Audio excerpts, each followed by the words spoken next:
नमस्कार बच्चों, आज अपन क्लास 12 का ठोस अवस्था यानी पहला चैप्टर शुरू करेंगे। क्योंकि अभी स्कूल जो है कोरोना की वजह से शुरू नहीं हो पाई है, तो अपन यहाँ ऑनलाइन क्लास में जो है वो चैप्टर शुरू कर लेते हैं। ठोस अवस्था धीरे धीरे अपन आगे बढ़ेंगे 1 बाय 1। तो ठोस अवस्था के बारे में अपन यहाँ चर्चा करेंगे। पहले ठोस अवस्था पदार्थ की एक अवस्था है। पहले पदार्थ से शुरू करते हैं। 9th क्लास में आप लोग पढ़ चुके हैं पहले ही। पदार्थ होता क्या है? प्रत्येक वस्तु जो स्थान घेरती है और जिसका एक द्रव्यमान होता है वो पदार्थ कहलाता है। ये 9th क्लास की पुरानी बातें हैं। उसके बाद पदार्थ की 3 अवस्थाएं होती है, ठोस, द्रव और गैस। ये तीनों जो है वो पदार्थ की अवस्थाएं। इसके अंदर 2 अवस्थाओं का अध्ययन अपन द्रव और गैस का 11th क्लास में भी कर चुके हैं। यहाँ अपन ठोस अवस्था के बारे में जानेंगे। अब ठोस क्या होते हैं? ठोसों की एक निश्चित विशेषता होती है। अवयवी कणों की व्यवस्था किस प्रकार की है, अवयवी कणों के मध्य का स्थान किस प्रकार का है, उनके बीच में अंतराण्विक आकर्षण बल कैसे है, वो डिसाइड करते हैं कि पदार्थ की अवस्था किस प्रकार की है। यदि अंतराण्विक आकर्षण बल ज्यादा है, मजबूत है, तो पदार्थ ठोस है। यदि स्पेस यानी अंतराण्विक आकर्षण बलों के मध्य का, कणों के बीच का आकर्षण बल यदि बहुत कम है तो पदार्थ गैस अवस्था में होगा। और यदि ठोस और गैस के बीच की अवस्था का आकर्षण बल है, न ज्यादा है न कम है, तो पदार्थ ठोस अवस्था में रहेगा। अब यहाँ ठोस जो है उसकी चर्चा शुरू करते हैं। ठोसों को आकर्षण बल बहुत ज्यादा होते हैं कणों के बीच में, अंतराण्विक आकर्षण बल जिनको बोलते हैं, इसलिए पदार्थ की अवस्था ठोस अवस्था कहलाती है। ठोस अपन देख रहे हैं, बहुत सारी चीजें जानते भी हैं। ठोसों को फिर 2 वर्गों में बांटा गया है। एक होते हैं क्रिस्टलीय ठोस और दूसरे होते हैं अक्रिस्टलीय ठोस। क्रिस्टलीय ठोस कौन से होते हैं, उनकी क्या विशेषताएं होती है? तो सबसे अच्छी पहचान की मेथड ये है कि इनके क्रिस्टलीय ठोसों के गलनांक जो है वो क्या होते हैं? निश्चित होते हैं। यानी एक निश्चित टेम्परेचर पर क्रिस्टलीय ठोस पिघलते हैं, फिक्स टेम्परेचर। जैसे NaCl है, सोडियम क्लोराइड, साधारण नमक अपन गर्म करेंगे तो एक निश्चित तापमान पर जाकर के मेल्ट हो जाएगा, पूरा पिघल जाएगा। अचानक ऐसा टेम्परेचर आएगा उस पे पिघल जाएगा, इसका मतलब वो क्रिस्टलीय ठोस है। मेरे हाथ में जो आप मार्कर देख रहे हैं उसको यदि अपन गर्म करेंगे तो जो हिस्सा गर्म होगा वो पहले पिघलेगा, ढक्कन उसका अपने हाथ में जैसा है वैसे का वैसा ही रह जाएगा। इससे अपन पहचान कर सकते हैं कि ये क्रिस्टलीय ठोस है और वो क्रिस्टलीय ठोस है। तो क्रिस्टलीय और अक्रिस्टलीय ठोसों की पहचान का सबसे अच्छा तरीका है कि उसका गलनांक जो है क्रिस्टलीय ठोसों का निश्चित होता है, फिक्स होता है, एक निश्चित तापमान पर जाकर के क्या होते हैं? पिघल जाते हैं। लेकिन कांच, रबर, प्लास्टिक ये जो है इनका कोई निश्चित टेम्परेचर नहीं होता है जिस पर ये पिघल जाए। आधा पिघल जाएगा, आधा कल पिघलेगा, आधा आज पिघल जाएगा, ऐसी स्थिति में होते हैं। वो क्या कहलाते हैं? अक्रिस्टलीय ठोस। फिर क्रिस्टलीय ठोसों के बाद में क्रिस्टलीय ठोसों को फिर से अपने 4 वर्गों में बांटा गया है। वो वर्ग कौन कौन से हैं? एक है आणविक ठोस, फिर है आयनिक ठोस, फिर है धात्विक ठोस और सहसंयोजक ठोस। आणविक ठोस, अवयवी कण क्या होते हैं? आणविक 2 शब्दों से, अणु से मिलकर बना हुआ है। मान लीजिए आप आणविक ठोस में अवयवी कण अणु होंगे। अणु के अंदर जैसे अक्रिय गैसें हैं, आर्गन, हीलियम, नियोन, वो अणु निर्मित नहीं करती है, परमाणविक अवस्था में ही पाई जाती है, इसलिए उनको भी आणविक ठोसों की श्रेणी में ही रखा गया है। आणविक ठोस में अवयवी कण अणु होंगे। उसके बाद है आयनिक ठोस। आयनिक ठोसों में अवयवी कण मतलब जिसको आयनिक ठोस को बनाते कौन है, तो इसके अंदर बनाने वाले होंगे आयन। जैसे सोडियम क्लोराइड अपन देख रहे हैं, इसका एग्जांपल, तो इसके अंदर अवयवी कण का मतलब हो गया, एक तो सोडियम धनायन होगा और क्लोराइड ऋणायन होगा। ये दोनों आयन मिलकर के इसका निर्माण करेंगे तो अवयवी कण हो जाएंगे आयन। उसके बाद आता है धात्विक ठोस पर। तो धात्विक ठोस के अंदर अवयवी कण धातु परमाणु होंगे। यानी यूं कहेंगे कि धातु चूंकि आसानी से इलेक्ट्रॉन त्याग देती है तो धातु धनायन होंगे अवयवी कण, और वो इलेक्ट्रॉनों के एक तरीके से समुद्र के अंदर मौजूद रहेंगे, क्योंकि ये फ्री इलेक्ट्रॉन इनके अंदर पाए जाते हैं और ये विद्युत के अच्छे चालक भी इसी कारण होते हैं कि मुक्त इलेक्ट्रॉन इनमें पाए जाते हैं। फिर है सहसंयोजक ठोस। इन सहसंयोजी ठोसों के अंदर अवयवी कण होंगे, कार्बन परमाणु साधारणतः, और कार्बन परमाणु के मध्य जो है वो सहसंयोजी आबंध पाए जाते हैं। एग्जाम्पल के अंदर अपन देखेंगे तो हीरा और ग्रेफाइट इसके एग्जाम्पल हैं। हीरे और ग्रेफाइट को अपन 11th क्लास में देख चुके हैं। आणविक ठोसों को फिर से बांटा गया है। अवयवी कण क्या होंगे? अणु होंगे। एक होते हैं अध्रुवीय आणविक ठोस, एक होते हैं ध्रुवीय आणविक ठोस और एक होते हैं हाइड्रोजन आबंधित आणविक ठोस। 12वीं क्लास में एक दो बार इसमें से सवाल भी आया बोर्ड एग्जाम में। अध्रुवीय आणविक ठोस जो है वो क्या होंगे? इनके अंदर अवयवी कण अणु ही होंगे। लेकिन कैसे होंगे? ये जो अणु होंगे उनमें ध्रुवता नहीं होगी, ध्रुवता 0 होगी। जैसे आर्गन है तो ये अक्रिय गैस है, एकल परमाणु है, एकल परमाणुविक होती है, अणुओं का निर्माण नहीं करती है, तो यह अध्रुवीय, ध्रुवता नहीं है। इसके अलावा CCl4 है, कार्बन टेट्राक्लोराइड, ये भी अध्रुवीय आणविक ठोस की श्रेणी में आता है। इसके द्विध्रुव आघूर्ण का मान 0 होता है, μ = 0। इसके अलावा जैसे कार्बन डाइऑक्साइड, इसका द्विध्रुव आघूर्ण भी 0 होता है। तो ऐसे अणु जिनके द्विध्रुव आघूर्ण का मान 0 होगा वो अध्रुवीय आणविक ठोसों की श्रेणी में शामिल किए गए हैं। तो अपने वो एग्जांपल याद रखने, आर्गन है, CH4 है, CCl4 है, इसके अतिरिक्त वो अणु जिनके द्विध्रुव आघूर्ण का मान 0 होता है। फिर आते हैं अपन ध्रुवीय आणविक ठोस की श्रेणी के अंदर। तो ध्रुवीय आणविक ठोस की श्रेणी के अंदर कौन से आएंगे? जिनके अंदर ध्रुवता पाई जाएगी, यानी इनके लिए द्विध्रुव आघूर्ण का मान 0 नहीं होगा, μ ≠ 0। इसके अंदर जैसे HCl है, तो HCl जो है इस प्रकार का, इसमें क्लोरीन की विद्युत ऋणता हाइड्रोजन से ज्यादा है, तो इस सहसंयोजी बंध के दो इलेक्ट्रॉन आप देख रहे हैं वो आंशिक रूप से क्लोरीन की तरफ आकर्षित रहेंगे। इसके कारण क्लोरीन पर आंशिक ऋणावेश और हाइड्रोजन पर आंशिक धनावेश आ जाएगा, इसलिए ध्रुवीय आणविक ठोस कहलाता है। इनके गलनांक और क्वथनांक बहुत कम होते हैं, क्योंकि इनके अंदर आकर्षण है ही नहीं, और आकर्षण जिनके अंदर कम होते हैं उनके गलनांक क्वथनांक कम होते हैं। विद्युत के सामान्यतया कुचालक होते हैं। इसके अंदर आकर्षण बल थोड़े से आंशिक रूप से पाए जाते हैं, क्योंकि इसके अंदर एक द्विध्रुव बन गया है, एक पर आंशिक ऋणावेश है, दूसरे पर आंशिक धनावेश है, तो ये एक अणु दूसरे अणु को आकर्षित करके रखेगा इस प्रकार से। इनको कहते हैं द्विध्रुव आकर्षण बल। ये इस प्रकार का आकर्षण बल यहाँ पाया जाएगा, तो इनको द्विध्रुव आकर्षण। तो इनके गलनांक क्वथनांक थोड़े से आंशिक रूप से बढ़ जाते हैं, लेकिन इतने अधिक इनके भी नहीं होते हैं, ये भी सामान्यतः विद्युत के कुचालक होते हैं। फिर तीसरी श्रेणी आती है हाइड्रोजन आबंधित आणविक ठोस। हाइड्रोजन आबंधित आणविक ठोसों के अंदर वो अणु आते हैं जिनके अंदर हाइड्रोजन बंध पाए जाते हैं, जैसे जल H2O। ठोस अवस्था में कब होता है जल? जब बर्फ की स्थिति में होता है तब। इसके अंदर H2O के अंदर हाइड्रोजन बंध पाए जाते हैं, वो अपन इस प्रकार से देखते हैं। ये हाइड्रोजन बंधन जो है वो इनमें पाया जाता है। अब हाइड्रोजन बंध कैसे काउंट करते हैं, कब हाइड्रोजन बंध मानते हैं कब नहीं मानते हैं? तो हाइड्रोजन, एक अणु का हाइड्रोजन दूसरे अणु के ऑक्सीजन, फ्लोरीन या नाइट्रोजन, यानी अपन इसको एक ट्रिक के माध्यम से फोन से याद रख सकते हैं। FON, एक अणु का हाइड्रोजन दूसरे अणु के फ्लोरीन, ऑक्सीजन या नाइट्रोजन के साथ आंशिक रूप से यदि आकर्षित है, जिनको अपन डॉटेड बिंदु से दर्शा रहे हैं, तो उसको हाइड्रोजन बंध में शामिल करेंगे। HCl के अंदर हाइड्रोजन बंध नहीं माना जाएगा। तो हाइड्रोजन बंधित आणविक ठोस जिनके अंदर हाइड्रोजन बंध पाए जाते हैं, उसके अंदर एक एग्जांपल है HF अपना, और दूसरा H2O बर्फ।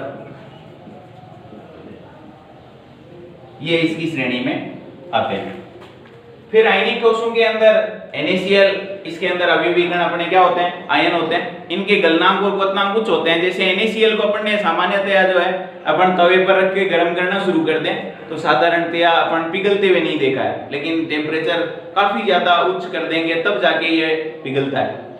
तो इनके गलनांक क्वथनांक उच्च होते हैं, काफी उच्च होते हैं। और इनके अंदर आकर्षण बल जो पाए जाते हैं वो होते हैं स्थिर विद्युत आकर्षण बल। गलनांक और क्वथनांक क्या होते हैं? उच्च होते हैं। एक उच्च तापमान पर जाकर पिघलते हैं।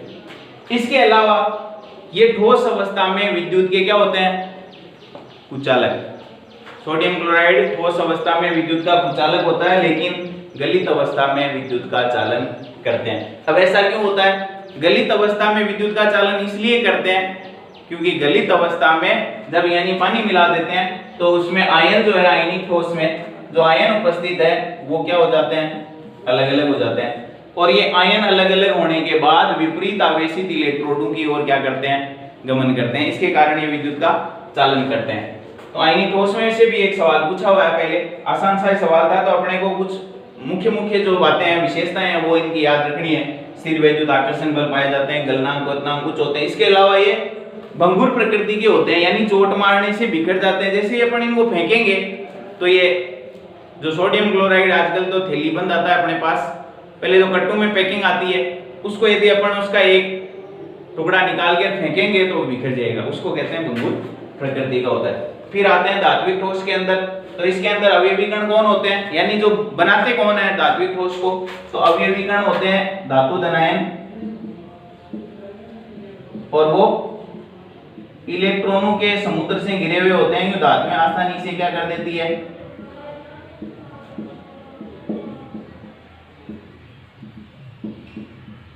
इलेक्ट्रॉन मुक्त करती है। और इन्हीं मुक्त इलेक्ट्रॉनों के कारण ये विद्युत का आसानी से चालन करते हैं। धात्विक ठोस जो है ठोस अवस्था में भी और गलित अवस्था में, दोनों अवस्थाओं में विद्युत का चालन करते हैं। अब धात्विक ठोस में कौन कौन आता है, तो आयरन उस श्रेणी में आता है, कॉपर आता है, सिल्वर आता है, गोल्ड आता है, और भी बहुत सारी, एल्यूमिनियम है, इस प्रकार की बहुत सारी धातुएं हैं, वो धात्विक ठोस की श्रेणी में आती है। ठोस और गलित दोनों अवस्थाओं में विद्युत का चालन करती है। गलनांक और क्वथनांक इनके भी क्या होते हैं, कुछ होते हैं। उसके बाद आते हैं सहसंयोजी ठोस में। अब सहसंयोजी ठोस में क्या विशेषता है, तो इनकी विशेषता ये है कि इनके अंदर परमाणु के मध्य जो इनको बनाते हैं उनके मध्य सहसंयोजी आबंध पाए जाते हैं, और वो सहसंयोजी आबंध जो है मिलकर के एक जालनुमा संरचना का निर्माण कर लेते हैं। और वो जालनुमा संरचना जो कि एक नेटवर्क के समान काम करती है, कार्बन से कार्बन, कार्बन से कार्बन जो है वो सहसंयोजी बंधु द्वारा जुड़ा होता है इस प्रकार से, तो एक जालनुमा संरचना बना लेते हैं। इसलिए सहसंयोजी ठोसों को नेटवर्क ठोस भी कहते हैं, नेटवर्क सॉलिड के नाम से भी इनको जाना जाता है। अब चूंकि इनके अंदर कोई मुक्त इलेक्ट्रॉन नहीं पाया जाता है, सारे आबंध जो है सहसंयोजी बंध बने हुए होते हैं कार्बन परमाणुओं के, इसलिए इनके गलनांक और क्वथनांक बहुत उच्च होते हैं। हीरा पृथ्वी पर ज्ञात सर्वाधिक कठोर पदार्थ की श्रेणी में है, वो सहसंयोजी ठोस है, कारण कोई मुक्त इलेक्ट्रॉन नहीं है, कोई झूलता हुआ बंध इसके अंदर, हीरे के अंदर नहीं पाया जाता है। इसके अलावा सिलिकॉन कार्बाइड तीसरी श्रेणी का यौगिक है, तो इनके गलनांक क्वथनांक बहुत ज्यादा उच्च होते हैं। सहसंयोजक बंध इनके अंदर पाए जाते हैं, आकर्षण बल सहसंयोजी। उसके बाद ठोसों का दूसरा प्रकार जो है उस पे आते हैं अपन एक्रिस्टलीय ठोस। वो कौन से होते हैं, तो एक्रिस्टलीय ठोस होते हैं, इनके अंदर अवयवी कणों की कोई निश्चित ज्यामितीय व्यवस्था नहीं होती है। क्रिस्टलीय ठोसों और एक्रिस्टलीय ठोसों के अंतर की बात करेंगे अपन, तो एक्रिस्टलीय ठोसों के अंदर कोई निश्चित अणुओं की या परमाणुओं की व्यवस्था नहीं होती है। पहचान अपन गलनांक से कर सकते हैं। वो एक्रिस्टलीय ठोसों की श्रेणी में आते हैं जिसके अंदर कांच है, प्लास्टिक है, रबर है, इनके गलनांक फिक्स नहीं है, वो सबसे पहचान का सबसे आसान तरीका है, वो क्रिस्टलीय ठोसों की श्रेणी में आता है। अब इसके अंदर जो है बोर्ड एग्जाम का एक महत्वपूर्ण सवाल जो है वो क्रिस्टलीय और एक्रिस्टलीय ठोसों में अंतर का, दोनों में क्या अंतर है, तो अवयवी कणों की दीर्घ परास व्यवस्था होती है क्रिस्टलीय ठोसों में, ये कई बार पूछा हुआ है सवाल 2 नंबर में भी। अब दीर्घ परास व्यवस्था का मतलब है एक के बाद लगातार लंबी दूरी तक एक जैसी व्यवस्था मिलती है, उसको तो कहते हैं दीर्घ परास व्यवस्था। थोड़ी थोड़ी दूरी पर व्यवस्था चेंज होती चली जाती है, उसको कहते हैं लघु परास व्यवस्था। यदि एक समान व्यवस्था लगातार लंबी दूरी तक मिल जाती है उसको कहते हैं दीर्घ परास। छोटी छोटे अंतरालों पर व्यवस्था चेंज हो रही है उसको कहते हैं लघु परास व्यवस्था। तो क्रिस्टलीय ठोसों के अंदर पाई जाती है दीर्घ परासी व्यवस्था, किसकी, अवयवी कणों की, जो इनको बनाते हैं उनकी। लघु परास व्यवस्था में इस प्रकार की व्यवस्था नहीं होती, लंबी दूरी तक वो व्यवस्था नहीं मिलती है। फिर दूसरा अंतर है गलनांक निश्चित होते हैं। निश्चित का मतलब है एक निश्चित तापमान पर ठोस पिघल जाएगा, गर्म करोगे निश्चित तापमान पर पूरा लिक्विड में कन्वर्ट हो जाएगा अचानक से, उसको कहते हैं गलनांक। उनके अनिश्चित होते हैं। प्लास्टिक को आप चूल्हे के पास ले जाओगे, गर्म चीज के पास ले जाओगे तो आपको पता लग जाएगा, आधा पिघल के बहना शुरू कर देगा, आधा गर्म हो रहा होगा, आधा जलना शुरू कर देगा और आधा बाद में। फिर क्रिस्टलीय ठोसों को वास्तविक ठोस कहते हैं, उनको आभासी ठोस या अतिशीतित द्रव भी कहते हैं। आभासी का मतलब जैसे कांच है या मेरे हाथ में पेन है तो ये मेरे को ठोस ही नजर आ रहा है, लेकिन वास्तव में ठोस नहीं है, क्योंकि इसको गर्म करोगे आप तो एक निश्चित तापमान पर नहीं पिघलेगा, आधा पिघल जाएगा, आधा बाद में पिघलेगा। इसलिए नजर तो आता है कि ठोस है, लेकिन ये आभासी ठोस है। अब इसको अतिशीतित द्रव क्यों कहते हैं? क्योंकि ये बहुत ज्यादा ठंडा किया हुआ है, जब इसको गर्म करेंगे तो बहना शुरू कर देगा, यानी लिक्विड में चला जाएगा। जैसे कांच है, पुरानी इमारतों की खिड़कियों और दरवाजों के कांच ऊपर की अपेक्षा अधोस्तल यानी नीचे से मोटे हो जाते हैं। क्यों? क्योंकि कांच अक्रिस्टलीय ठोस है, आभासी ठोस है, अतिशीतित द्रव है, उसमें धीमी गति से बहने का गुणधर्म पाया जाता है। बोर्ड एग्जाम का सवाल था, कांच अतिशीतित द्रव क्यों कहलाता है? तो उसमें धीमी गति से बहने का गुणधर्म समय के साथ पाया जाता है। तो 100, 200, 500 साल के अंदर कांच नीचे की तरफ बहता है, इसलिए नीचे के किनारे मोटे हो जाते हैं, ऊपर से पतले रह जाते हैं, इसलिए आभासी ठोस और अतिशीतित द्रव। फिर है क्रिस्टलीय ठोस जो है विषमदेशिक प्रकृति के होते हैं। उसका क्या मतलब है? तो विषमदेशिक प्रकृति का मतलब है भिन्न भिन्न दिशाओं में अवयवी कणों की एक दीर्घपरास व्यवस्था होती है। एक दिशा में चलेंगे तो व्यवस्था एक टाइप की, दूसरी दिशा में चलेंगे तो दूसरे टाइप की। जैसे एक डायग्राम के माध्यम से अपन समझ सकते हैं कि विषमदेशिकता क्या होती है। तो मैं यहाँ अवयवी कण, जैसे एक मोटा अवयवी कण मैं यहाँ एक व्यवस्था के अंदर ले लेता हूँ, ये एक ही टाइप की लंबी दूरी की व्यवस्था होगी। फिर इधर जो है वो एक छोटा अवयवी कण ले लेता हूं, ये भी एक लंबी दूरी की व्यवस्था होगी। फिर एक बड़ा कण,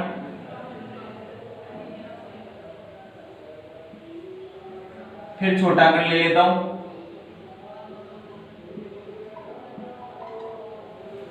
अब मैं यदि इस दिशा में आगे बढ़ता हूं, कोई भौतिक गुण मापना चाहता हूं इस ठोस के अंदर, तो एक बड़ा अवयवी कण, एक छोटा अवयवी कण, एक बड़ा, एक छोटा, एक बड़ा, एक छोटा, इस प्रकार की व्यवस्था है। यदि मैं इस दिशा से आगे बढ़ता हूं यूं, तो व्यवस्था अलग टाइप की है। एक बड़ा है, फिर इधर एक छोटा, एक बड़ा, फिर इधर एक छोटा, एक बड़ा, इस तरह की, एक बड़ा फिर एक छोटा। इसमें क्या है, इधर से ऊपर से नीचे की तरफ इस लाइन से आ रहे हैं तो एक तरफ बड़े हैं और एक तरफ छोटे हैं, लेकिन इस तरफ चलने पर इस प्रकार की व्यवस्था नहीं है। तो विभिन्न दिशाओं में यदि अपन भौतिक गुणधर्म मापें तो भिन्न भिन्न अलग अलग मान प्राप्त होते हैं, वो तो होते हैं विषमदेशिक। और यदि समान मान प्राप्त होते हैं तो समदेशी, क्योंकि अक्रिस्टलीय ठोसों के अंदर अवयवी कणों की व्यवस्था निश्चित नहीं होती है, दीर्घपरासी नहीं होती है, मतलब एक निश्चित अंतराल के बाद में व्यवस्था इस प्रकार की पाई जाती है उनके अंदर। तो समान गुणधर्म, भौतिक गुणधर्म मापने पर अलग अलग दिशाओं में समान ही प्राप्त होते हैं इस तरीके से, तो वो होंगे समदेशी प्रकृति के। एग्जाम्पल में NaCl है, नेफ्थलीन है, उसके अंदर प्लास्टिक है, रबर है, कांच है, वो अक्रिस्टलीय ठोसों की श्रेणी में आता है। अपन अगली क्लास